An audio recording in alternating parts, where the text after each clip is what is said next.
Hola, bienvenidos a estas revisiones de temas raros en cardiología en 14 minutos o menos. Mi nombre es Custodio Ruiz y voy a hablarles hoy de la enfermedad de Fabry, 10 mensajes para no olvidar en esta extraña patología.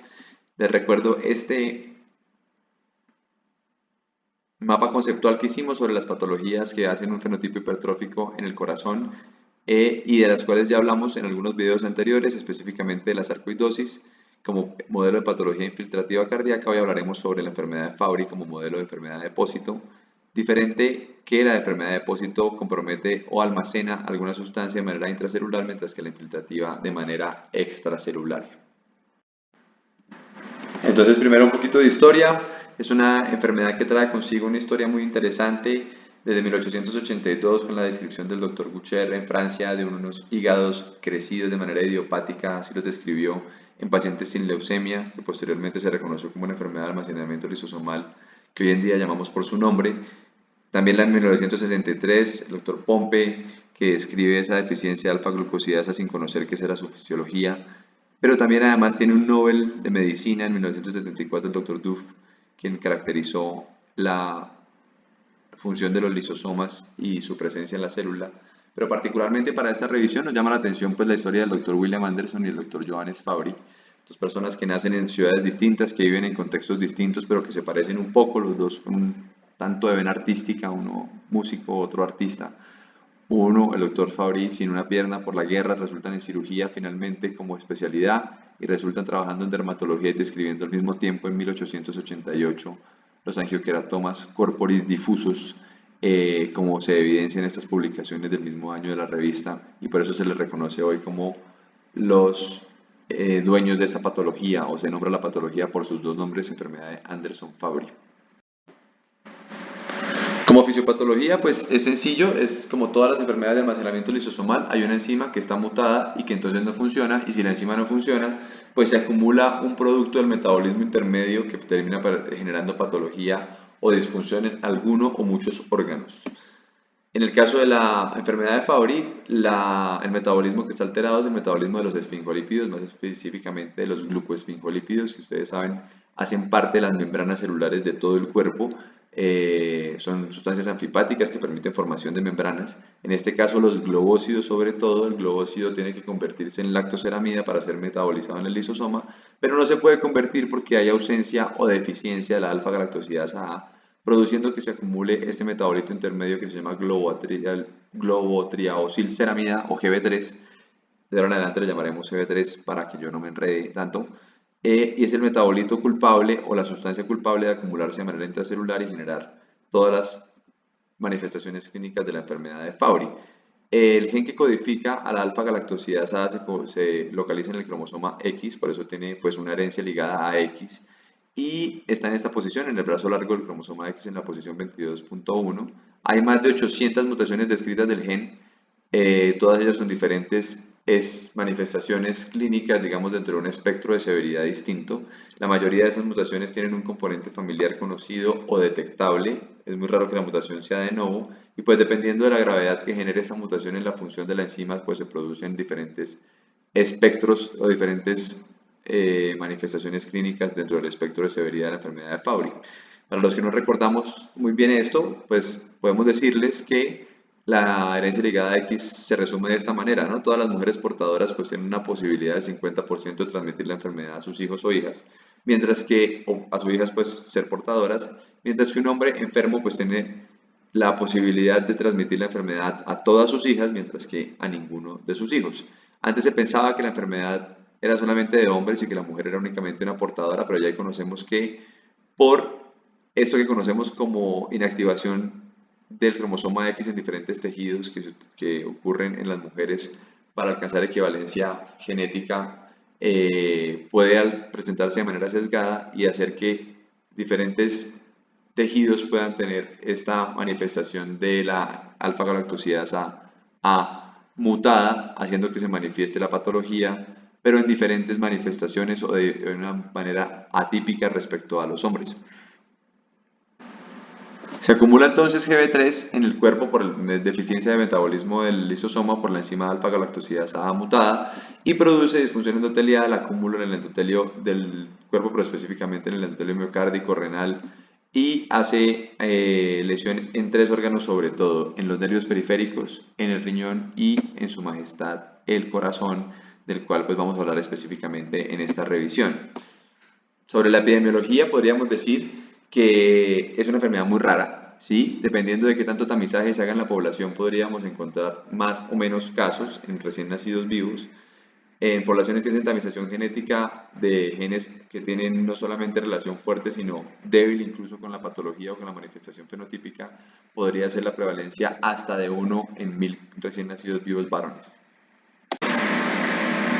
Las manifestaciones clínicas más importantes de pronto pueden no ser cardíacas y es por eso que llama la atención esta patología desde el punto de vista de la cardiología, porque además de ser cardiólogos nos tenemos que activar un poquito el internista que llevamos dentro. Fíjense que estas fotos de arriba son de los angioqueratomas corporis difusos, esas manchas violáceas que ustedes ven arriba en la piel, y abajo ven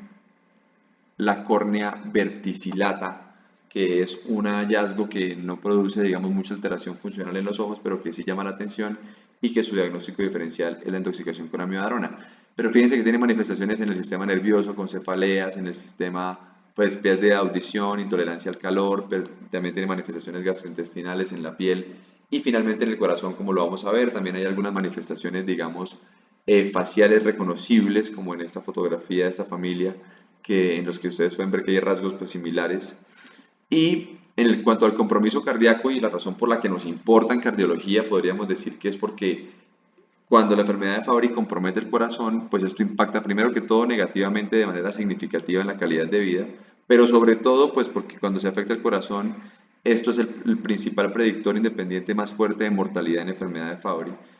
El compromiso cardíaco inicia temprano en la vida, pero pasa mucho tiempo de manera subclínica, entonces hay que sospecharlo, como les voy a mostrar. Y generalmente el fenotipo imita una miocardiopatía hipertrófica, como les estaba diciendo desde el principio. Existe terapia que modifica el curso clínico, y eso es lo más importante tal vez. Tenemos que sospecharlo.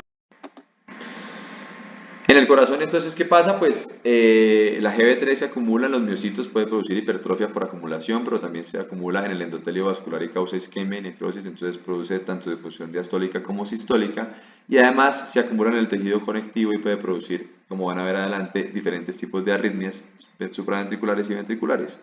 Lo que les quiero mostrar, y es muy importante, es que en el espectro de la patología van apareciendo síntomas de manera progresiva y van apareciendo cambios en el ecocardiograma y en el electro de manera progresiva. Y es importante identificarlos temprano porque a medida que se identifican de manera tardía, la efectividad de la terapia de reemplazo enzimática puede perderse progresivamente.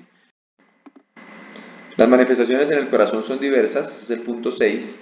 Puede haber hipertrofia ventricular, fibrosis, enfermedad valvular y enfermedad coronaria, como les decía. La hipertrofia pues es el sello, pero digamos que no es de una distribución muy homogénea en la población, puede ser más bien diferencial, hay remodelación concéntrica, excéntrica, hipertrofia septal incluso asimétrica con obstrucción del tracto de salida del ventrículo izquierdo. La fibrosis cardíaca sí que aparece en estados tardíos, más en mujeres que no tienen hipertrofia ventricular izquierda, es un hallazgo muy llamativo diferencial entre mujeres y hombres. El engrosamiento valvular es más bien infrecuente, pero pues característico de la patología. La enfermedad de pequeños vasos coronarios y los trastornos de la conducción y las arritmias también son muy importantes. En las fases iniciales, como les voy a mostrar, se aumenta el trombotropismo, pero posteriormente se enlentece, aunque es muy infrecuente diferentes sarcoidosis que se llega a necesitar un marcapasos. Puede afectar también la aorta, haciendo dilatación de la raíz y aneurisma, genera hipertensión arterial y genera falla cardíaca en estadios tardíos. Fíjense que entre los 45 y los 55 años, hasta el 60% de los hombres han desarrollado falla cardíaca y el 61% de las mujeres, y enfermedad coronaria hasta en el 40% de las mujeres y de los hombres entre los 45 y los 65 años. Pero lo que sí es claro es que para que usted pueda encontrar la enfermedad de manera temprana, tiene que pararle muchas bolas a los síntomas que no solamente son cardíacos, como les hablaba anteriormente, síntomas gastrointestinales, neuropáticos, ACVs en personas jóvenes, pérdidas del cabello, pérdida de la audición, y también hay algunas banderas rojas que son cardíacas, que son las que tienen ustedes ahí en rojo a la derecha y que les voy a explicar adelante. Bueno, el punto número 7 es si sirve para algo el electrocardiograma en enfermedad de Fabry, y efectivamente uno podría decir que sí, dependiendo de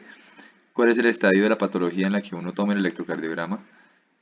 Reconocemos que es importante tal vez en las fases tempranas ver acortamiento de los intervalos PQ y PR, que posteriormente se van prolongando y generan ensanchamiento del PR, ensanchamiento del QRS y trastornos de la repolarización en la onda T, como les voy a mostrar. Para los estadios tempranos de la enfermedad de Fabry, definitivamente el electrocardiograma parece ser una herramienta útil. En este estudio